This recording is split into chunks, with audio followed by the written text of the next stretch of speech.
saying, I was interested to ask, I mean, you were talking about how you gradually started to learn about Islamic law and Islamic Sharia. I'm just wondering, how does that fit with your work? Because does that create some sort of conflict? Or? The Sharia judge asked me this question. Oh, really? Okay. Very interesting.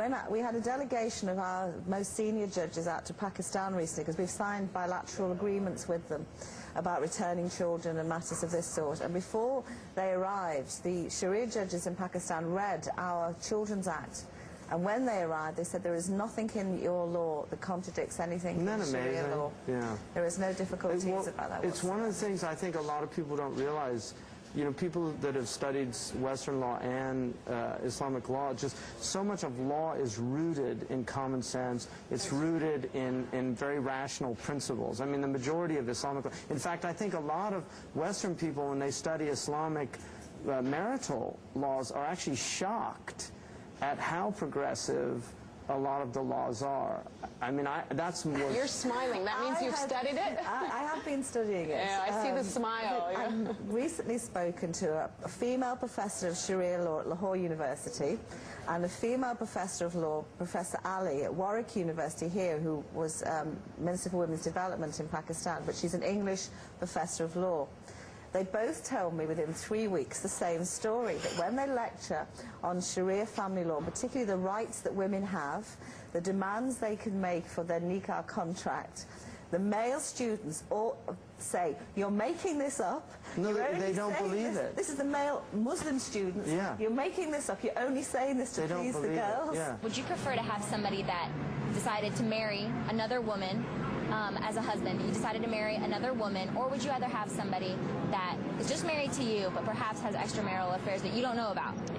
I'd rather someone was married to me and stayed with me and have no extramarital affairs. Ooh, that is a hard question. I've never thought about that. No, never. Well, you mean cheating or actually knowing about it? Well, if I found out that I was with somebody that was cheating, I just wouldn't be with them.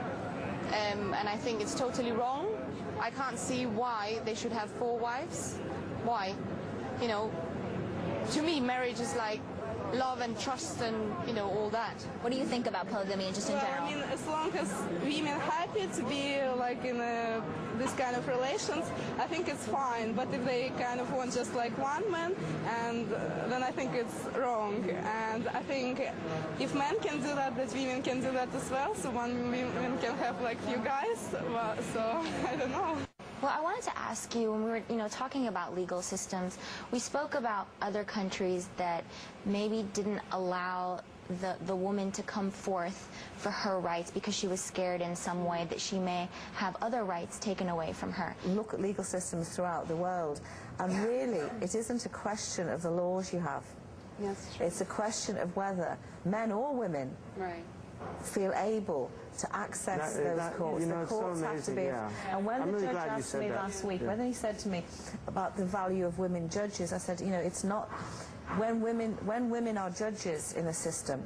It's not the fact that you may appear before a women judge, but if there are women judges, women feel more comfortable with that system generally because they feel it's going to be more women friendly, if that's the case. But it may be a case in certain countries that women will only want to go to other women judges because they will feel comfortable with that. Reconciliation, I mean, in conflict theory, it's the most difficult thing is getting the one side to see the other person's side and the other person to see the other. You have to be able to get outside of yourself, which is really a difficult thing to do. Because that's a strong word, the shuh, Yeah, shuh is وَمَنْ يُوقَ شُحَّ نَفْسِهِ. We've recognized, and going to law is the failure.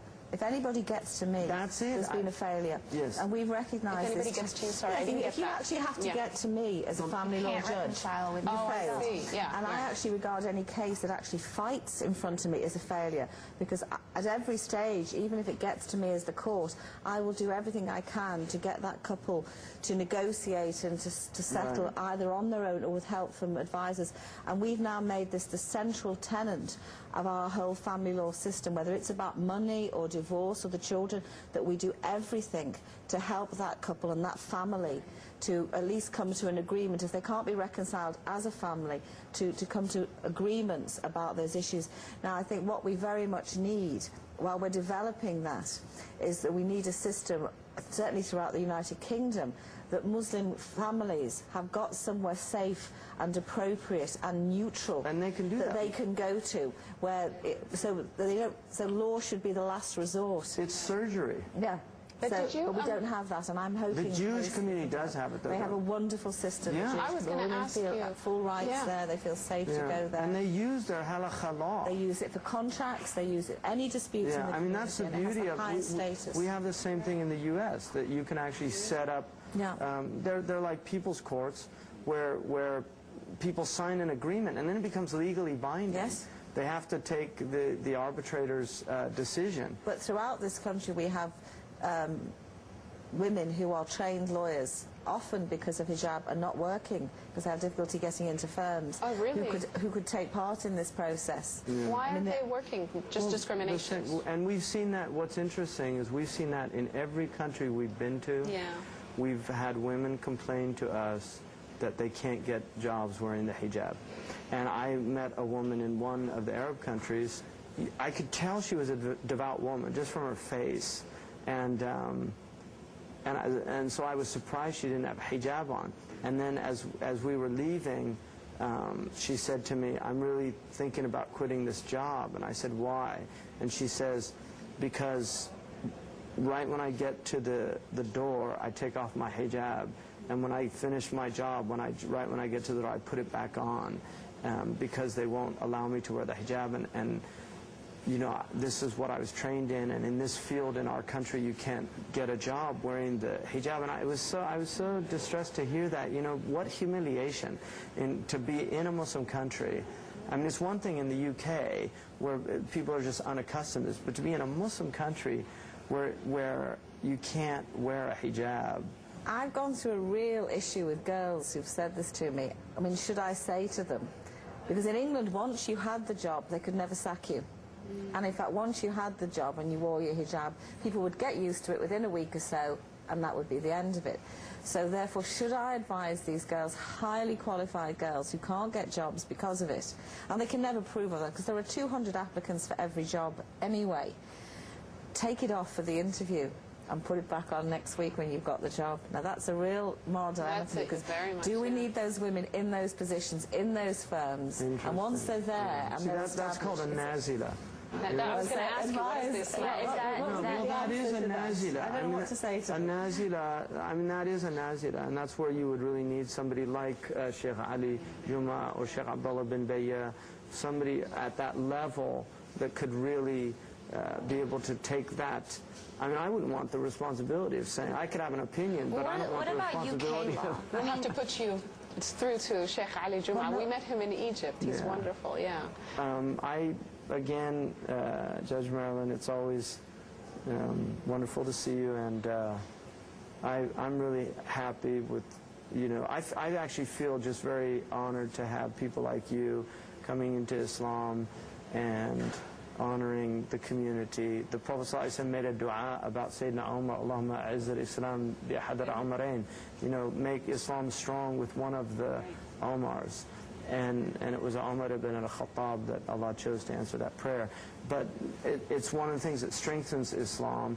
We're strengthened by Islam, but it's also Islam is strengthened by strong people. So it's really good to have such a strong, like Bodicea. You know, we were going to do this by the statue of Bodicea, the great Celtic female warrior that fought the Romans. So, you know, may you be a Bodicea of Islam, inshallah. Well, Sheikh Hamza, I owe so much to you, and I only hope as one of your students I can in any way, even 1%, repay what you have given to me. Thank you. It's been a pleasure. Thank you so much, really.